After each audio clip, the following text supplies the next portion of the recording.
brought to you by V-Guard, co-powered by Sensodyne O Vimal বলো কথা Kesari. Associate sponsor Ultratech Cement।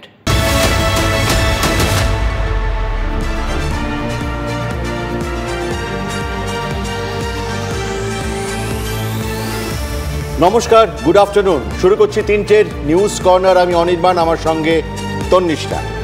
হই হই করে জিতল তৃণমূল তন্নিষ্ঠা, কিন্তু জেতার আনন্দ ফিকে হতে না হতেই কিন্তু নানা জায়গায় অশান্তির মেঘ বিভিন্ন জায়গায় সুর কাটছে, তাল কাটছে, এবং লোকসভার ভোটে কিন্তু রাজ্যে ভালোভাবে পাশ করেছিল তৃণমূল, কিন্তু তারপর থেকে তৃণমূল নেতাদের কথাই উঠে আসছে বিশ্বাসঘাতক তত্ত্ব। শুধু মনে রাখবেন, শুধু হেরে যাওয়া প্রার্থীরাই নন, অভিযোগ করতে ছাড়ছেন না জয়ী তৃণমূল প্রার্থীরা। এই যেমন ধরুন সৌগত রায়, গতকাল তিনি শহরের একাংশের ভোট না পাওয়া নিয়ে আত্মসমালোচনার সুরে কথা বলেছিলেন। আজ আবার মুখ খুললেন তিনি, এবং আজ খড়দার বিলকান্দা পঞ্চায়েতে লিড না পাওয়া নিয়ে দুঃখ প্রকাশ করলেন, ক্ষোভ উগরে দিলেন দলের একাংশের বিরুদ্ধে। প্রকাশ্য সভামঞ্চ থেকে কি তিনি নাম না করে মন্ত্রী শোভনদেব চট্টোপাধ্যায়কে নিশানা করলেন? আমরা শুনিনি তনিষ্ঠ, আমরা শুনিনি আগে সৌগত রায় কি বলেছেন। একদম এটাও আমার দুঃখ আছে যে গতবার বন্দিপুর থেকে প্রায় ৪,৫০০ ভোটে জিতেছিলাম, এবার মাত্র ২৭০০ ভোটে জিতেছি। এর কারণ আমি ব্যাখ্যা করতে চাই, তবে আমি এটা জানি যে অনেক লোক যারা কাজ করতে চেয়েছিলেন নির্বাচনে, তারা সঠিকভাবে কাজ করতে পারেন। দলকে ভালোবাসতে হবে, ব্যক্তিকে নয়।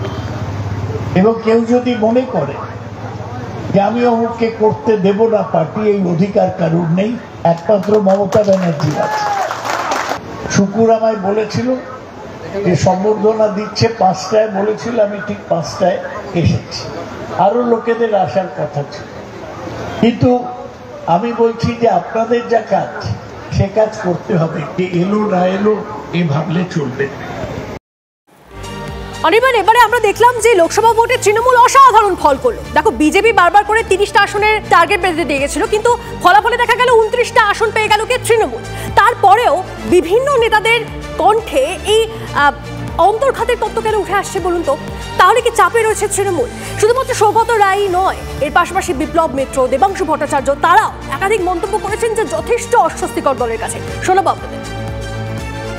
যারা আমাদের দলের মধ্যে থেকে দলের নাম করে ধান্দাবাজি করার জন্য এখানটায় যেহেতু দল পাওয়ারে আছে তার সঙ্গে থাকছে, অপরদিকে বিরোধীদের সঙ্গেও গোপন একটা যোগাযোগ রেখে চলছে, এই ধরনের কিছু মানুষ তো আমাদের দলেও আছে। তারা স্বাভাবিকভাবেই তারা বিরোধিতা করেছে। আমার ব্যক্তিগতভাবে ধারণা অনেকগুলো জায়গাতে আমাদের এখনও রিপেয়ারিং করতে হবে, এবং সেটা আমাদের দল জানেন। দলকে আমি আমার মতো করে জানিয়েছি। প্রত্যেকটা রাজনৈতিক দলে এমন কিছু কিছু মানুষ অবশ্যই থাকেন যারা সবসময় দু নৌকায় পা দিয়ে চলার চেষ্টা করেন। সেটা বিজেপির মধ্যেও আছে, সেটা আমার দলের মধ্যেও আছে। আমার দলে যারা রয়েছেন তাদেরকে চিহ্নিতকরণ করে দ্রুত ব্যবস্থা গ্রহণ করতে হবে। তন্নিষ্ঠা, তৃণমূলের কঠিন চ্যালেঞ্জ কিন্তু আজকে নয়, এই স্টেটমেন্টগুলো নয়। তৃণমূলের কঠিন চ্যালেঞ্জ জুলাই 10, 4টি উপনির্বাচন। তোমার কতগুলো তথ্য দিই। কোথায় উপনির্বাচন হচ্ছে? রায়গঞ্জ, রানাঘাট দক্ষিণ, বাগদা এবং মানিকতলা। রায়গঞ্জ 2021 তৃণমূল হেরেছিল 21,000 ভোটে। এইবার সেই বিধানসভা ক্ষেত্রে তৃণমূল হেরেছে কত ভোটে? 47,000 ভোটে। রানাঘাট দক্ষিণ তৃণমূল 2021 হেরেছিল 16,500 ভোটে, এবার 2024 ওই ক্ষেত্রে হারলো 37,000 ভোটে। বাগদা 2021 তৃণমূল হেরেছিল প্রায় 9,000 ভোটে, 9,792, এবারে হারলো 20,000 ভোটে, জাস্ট ডাবল। আর মানিকতলা, যেটা ছিল কংগ্রেস আমলে কংগ্রেসের শক্ত ঘাঁটি, তৃণমূলের আমলে তৃণমূলের শক্ত ঘাঁটি, সেখানে সুদীপ বন্দ্যোপাধ্যায় মানিকতলা কেন্দ্র থেকে লিড পেলেন মাত্র 3,000 ভোটে। কনসার্ন সেখানেই, এই ভোটে যদি তৃণমূল ভালো ফল করতে না পারে, মরালি ডাউন, বিজেপি কিন্তু আবার উজ্জীবিত হয়ে যাবে এবং তৃণমূল লিডারদের তাদের দলীয় কর্মীদের চাঙ্গা রাখাটাই কিন্তু একটা চ্যালেঞ্জ হয়ে যাবে। আমরা কারণ আমাদের এক্সপার্টের সঙ্গে কথা বলি, কার সঙ্গে কথা বলবে? প্রদীপ্ত আমাদের প্রতিনিধি আমাদের সঙ্গে রয়েছেন, তার সঙ্গে কথা বলা যাক। সরাসরি প্রদীপ্তর সঙ্গে কথা বলি। প্রদীপ্ত এই মুহূর্তে আমাদের সঙ্গে সরাসরি রয়েছেন। প্রদীপ্ত, অর্থাৎ যে স্ট্যাটিস্টিক্স এই মুহূর্তে অনির্বাণও জানালেন, সেখানে দাঁড়িয়ে বোঝা যাচ্ছে যে তৃণমূলের জন্য এই লড়াইটা, মানে উপনির্বাচনের লড়াইটা কিন্তু মোটেই সহজ হবে না। তাহলে এই ক্ষেত্রে দলের কি স্ট্র্যাটেজি? দেখো, দলের স্ট্র্যাটেজি হচ্ছে এই যে চারটি আসন রয়েছে, যার মধ্যে 3টিতে তারা বেশ অনেক ভোটেই তারা পিছিয়ে ছিল, এখান থেকে দলকে জিতিয়ে আনতে হবে এবং সে কারণেই তারা প্রার্থী বাছাইয়ের ক্ষেত্রেও সেভাবেই তারা নজর দিয়েছে। বাগদা আসনের ক্ষেত্রে আমরা যদি দেখাই যে 60% মতুয়া অধ্যুষিত, ফলে সেখানে মতুয়া সম্প্রদায়ের একেবারে ঠাকুরবাড়ির মেয়ে তাকে প্রার্থী করা হয়েছে। কৃষ্ণ কল্যাণীর প্রতি আবারও ভরসা রাখা হয়েছে এবং আমরা যদি আবার রানাঘাট দক্ষিণের দিকে তাকাই, তাহলে মুকুটমণি অধিকারী ওই আসন থেকে তিনি কিন্তু বিজেপির হয়ে জিতেছিলেন, তার প্রতি তৃণমূল কংগ্রেস কোথাও ভরসা রেখেছে। কিন্তু স্ট্র্যাটেজি, তৃণমূল কংগ্রেসের এই মুহূর্তে স্ট্র্যাটেজি হচ্ছে যত বেশি সম্ভব মানুষের কাছে পৌঁছাতে হবে, জনসংযোগ বাড়াতে হবে। তবে অস্বস্তির কাঁটা এখানে কিন্তু বেশ ভালোভাবে ফুটছে। প্রদীপ্ত, তুমি যেটা বললে একদম ঠিক বলেছো। তৃণমূলের স্ট্র্যাটেজি এটাই হওয়া উচিত যে মানুষের কাছে পৌঁছো, মানুষের কাছে তাদের দুঃখ দুর্দশার কথা শোনো এবং সলিউশন দাও। কিন্তু আমি তোমায় একটু স্পেসিফিক যদি জিজ্ঞেস করি, এই যে 4টে উপনির্বাচন, আমি মানে তলাটা ছেড়ে দিলাম, সেটা তৃণমূলের লিড পাওয়া জেতা আসন, এই যে 3টে কাঁটা বিধে আছে, ভোট শেয়ার বাড়িয়ে চলেছে বিজেপি, সেইখানে এই 3টে কনস্টিটিউয়েন্সি স্পেসিফিক কি স্ট্র্যাটেজি হতে পারে? এই জায়গাতে প্রথমত বাগদার ক্ষেত্রে আমরা যদি তাকাই, তাহলে মতুয়ারা তৃণমূলের থেকে মুখ ফিরিয়েছে, ফলে সে কারণেই তারা মতুয়া একেবারে ঘরের মেয়েকে তারা প্রার্থী করেছে এবং তারা কাজে লাগাতে চাইছে বিজেপির অন্দরে যে গোলমালটা চলছে এই বাগদা আসন ঘিরে।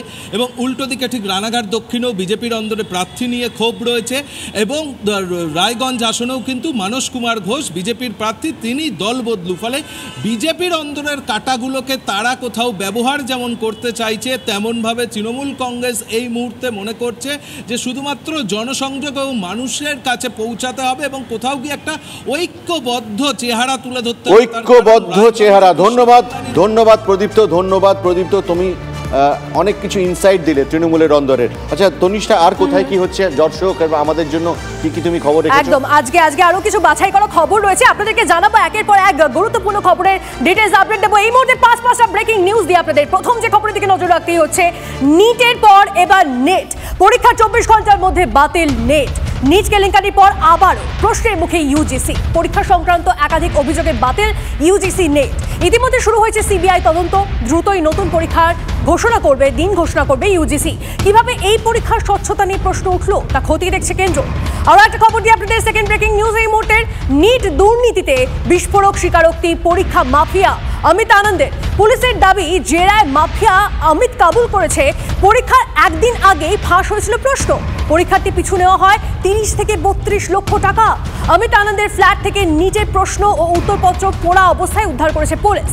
আরো একটা খবর দিয়ে আপনাদের এই মুহূর্তে থার্ড ব্রেকিং নিউজ বাছাই করা আরো একটা খবর, উত্তরবঙ্গে আতঙ্কের রেল যাত্রা মানছে খোদ রেল কর্তৃপক্ষই।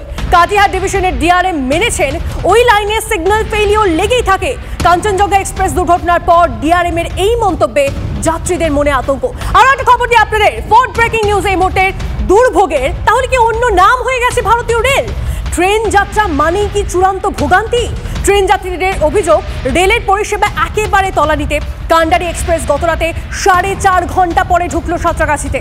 হাওড়ায় না গিয়ে সাঁতরাগাছিতে থেমে যাওয়ায় প্রবল দুর্ভোগ। একই ভোগান্তি বরবেল হাওড়া জনশতাব্দী এক্সপ্রেসের যাত্রীদেরও। আর একটা খবর দিয়ে ফেড ব্রেকিং নিউজ এই মুহূর্তে, সেদিকে নজর রাখতেই হচ্ছে। পশ্চিমবঙ্গ দিবস পালন ঘিরে চরমে সংঘাত। বিজেপির উদ্যোগে আজ রেড রোডে পশ্চিমবঙ্গ দিবস পালন। শ্যামাপ্রসাদ মুখোপাধ্যায়ের মূর্তিতে মালা দিয়ে শ্রদ্ধা শুভেন্দু অধিকারীর। রাজভবনেও পালিত হচ্ছে পশ্চিমবঙ্গ দিবস। বিরোধী দলনেতা তোপ, কোনো ব্যক্তির ইচ্ছায় ইতিহাস বদলে দেওয়া যাবে না। এই 5টি গুরুত্বপূর্ণ খবর আপনাদেরকে দিলাম। তবে এই মুহূর্তে দাঁড়িয়ে অনির্বাণ, কোন বিষয়টা নিয়ে, কোন খবরটা নিয়ে আলোচনা করা? দেখো তনিষ্ঠা, আমরা তো লাস্ট কয়েকদিন ধরে রেলের যে অ্যাক্সিডেন্টটা হলো, ভয়াবহ অ্যাক্সিডেন্ট, আমরা তো তদন্ত চালাচ্ছিলাম।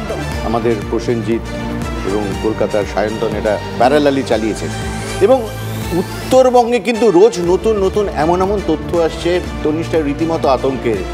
উত্তরবঙ্গে আতঙ্কের রেলযাত্রা, তুমি একদম ঠিক বলেছো এই 5টা খবর বলার সময়। সেটা কে বলছে? শুধু আমরা বলছি না, খোদ রেল কর্তৃপক্ষই বলছে এটা আতঙ্কের রেলযাত্রা হয়ে দাঁড়াতে পারে।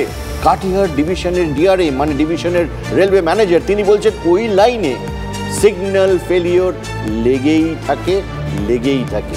আর কাঞ্চনজঙ্ঘা এক্সপ্রেস দুর্ঘটনার পর ডিআরএম এর এই মন্তব্যে কিন্তু আতঙ্ক ছাড়া আমাদের আর কিছু এক্সপ্রেশন মনে পড়ছে না।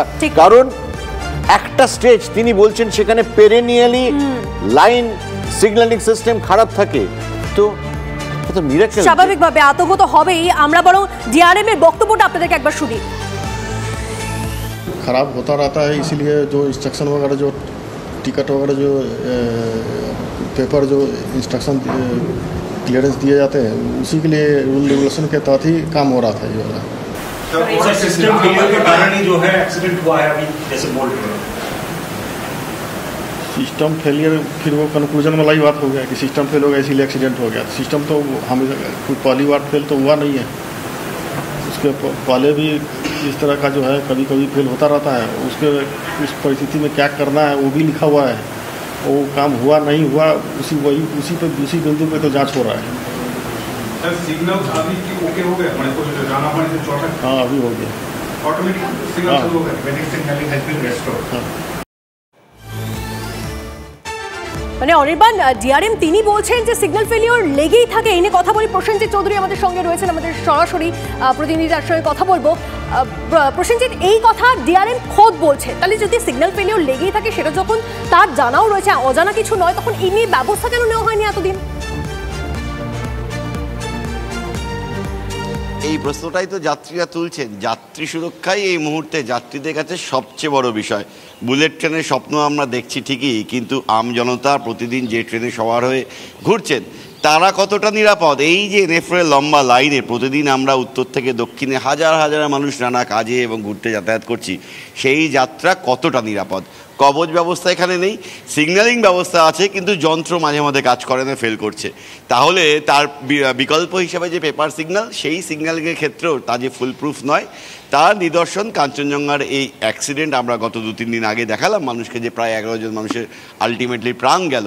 ডিআরএম যেটা বলছেন যে প্রায়শই লেগে থাকে এই যান্ত্রিক যে সিগন্যাল ব্যবস্থা, এই সিগন্যাল ব্যবস্থা খারাপ হয়ে যায়। বিকল্প কি?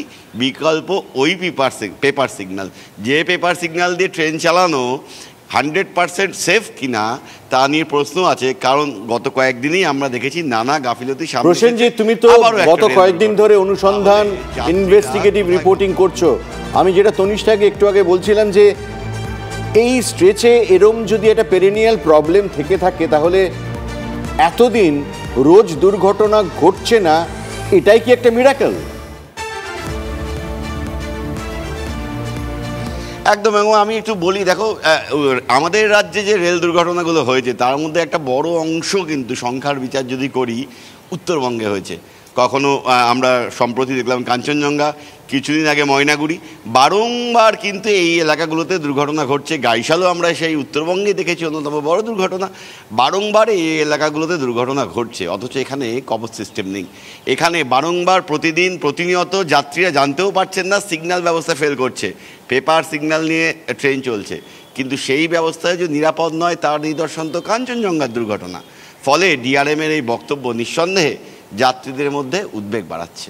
একদমই, আমার মনে হয় আরও একটা সতর্ক হওয়াটা ভীষণভাবে প্রয়োজন। অবশ্যই আমাদের এদিকে নজর থাকবে। আপাতত তোমাকে ধন্যবাদ প্রসেনজিৎ। এই মুহূর্তে অনির্বাণ, আরও একটা খবর আসছে, অর্থাৎ দুর্ভোগের যেন অন্য একটা নাম, এই আতঙ্কের নাম হয়ে গেছে ট্রেনে করে যাতায়াত। আপনাদেরকে জানি রাখি, হাওড়া স্টেশন থেকে দূরপাল্লার সব ট্রেন লেটে ছাড়ছে বলে আমরা খবর পাচ্ছি। নির্দিষ্ট সময়ের 1.5 ঘন্টা পেরিয়ে গেলেও প্ল্যাটফর্মেই আসেনি শতাব্দী এক্সপ্রেস। হাওড়া স্টেশনে ভোগান্তি দূরপাল্লার যাত্রীদের।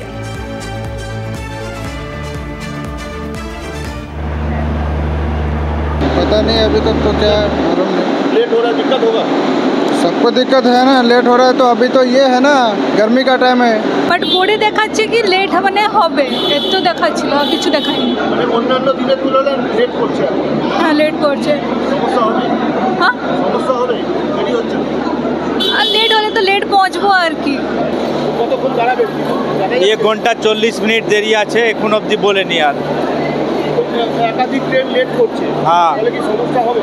আর সমস্যা আছে, এখান থেকে কাজের জন্য আসলাম, ফ্লাইট ধরে আসলাম, এখানে দেরি হয়ে গেল। যাত্রীদের অসহনীয় দুর্ভোগ তন্নিষ্ঠা, এবং সকালবেলায় আলোচনা হচ্ছিল আমাদের সহকর্মী, তুমি তো জানো সকালবেলা কথা বলছিলাম আমরা, সোমনাথ মিত্র তার শিশু সন্তানকে নিয়ে, স্ত্রীকে নিয়ে কি অবস্থা হয়েছিল তার কাছে শুনবো আমরা। চলো নিউজ রুমে চলে যাই। সোমনাথের কাছে আমাদের সঙ্গে সরাসরি রয়েছে, তার থেকে বরং এক্সপেরিয়েন্সটা জানি যে কি হয়েছিল এক্স্যাক্টলি, কতক্ষণ পরে আলটিমেটলি ট্রেন এলো। সোমনাথ, তুমি কোন ট্রেন ধরার জন্য গেছিলে এবং গিয়ে ট্রেন ধরা অবধি তোমার এক্সপিরিয়েন্সটা জানাও আমাদের। অনির্বাণদা, একদম অসহনীয় অবস্থায় আমরা ছিলাম। সেদিনকে হচ্ছে 12 তারিখ, আমাদের কাঞ্চনকন্যার টিকিট কাটা ছিল। কাঞ্চনকন্যার টাইম শিয়ালদা থেকে 8:30 নাগাদ, কিন্তু বিকেল 3টের সময় একটা মেসেজ এলো যে এই 8:30 যে ট্রেনটি এটি রিশিডিউল করে পরের দিন রাত 3টের সময় এটা ছাড়বে। আমার মানে স্ত্রী এবং 5 বছরের সন্তান, আর তার সঙ্গে আমার শাশুড়ি ক্যান্সার পেশেন্ট, এই 3 জন যাবে। তা আমরা মানে শিয়ালদা স্টেশন থেকে আমার বাড়ির দূরত্ব প্রায় 30 থেকে 35 কিলোমিটার।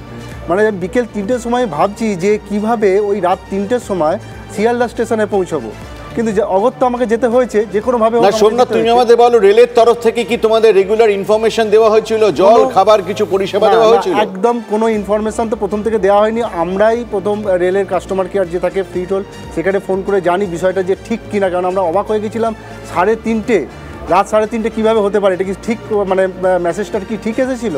আমরা বারবার নিজেরাই উদ্যোগ হয়ে জেনেছি, এবং তারপর আমরা যখন 3:30 মানে 3:20 নাগাদ শিয়ালদা স্টেশন থেকে ছাড়ে এই ট্রেনটি, যেটা শিলিগুড়ি জংশনে পৌঁছানোর কথা সকাল 8টার সময়, সেইটা পৌঁছেছিল সেদিনকে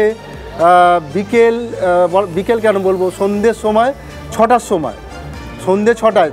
মানে কোনো জলখাবার বা রেলের তরফ থেকে কোনো কিছু মানে সহযোগিতা করা হয়নি, এবং আমার বাচ্চা বলা যেতে পারে বিকেল 3টের পর থেকে সেইভাবে কিছু খায়নি, কোনো খাবার সেভাবে ছিল না। আমরা যতটুকু শুকনো খাবার মানে তাদের কাছে ছিল সেগুলো খেয়েছে, কিন্তু মানে ধন্যবাদ, পর্যাপ্ত খাবার। হ্যাঁ, ধন্যবাদ। Brought to you by VGuard, co-powered by Sensodyne ও ভিমল, বলো কথা Kesari. Associate sponsor UltraTech cement.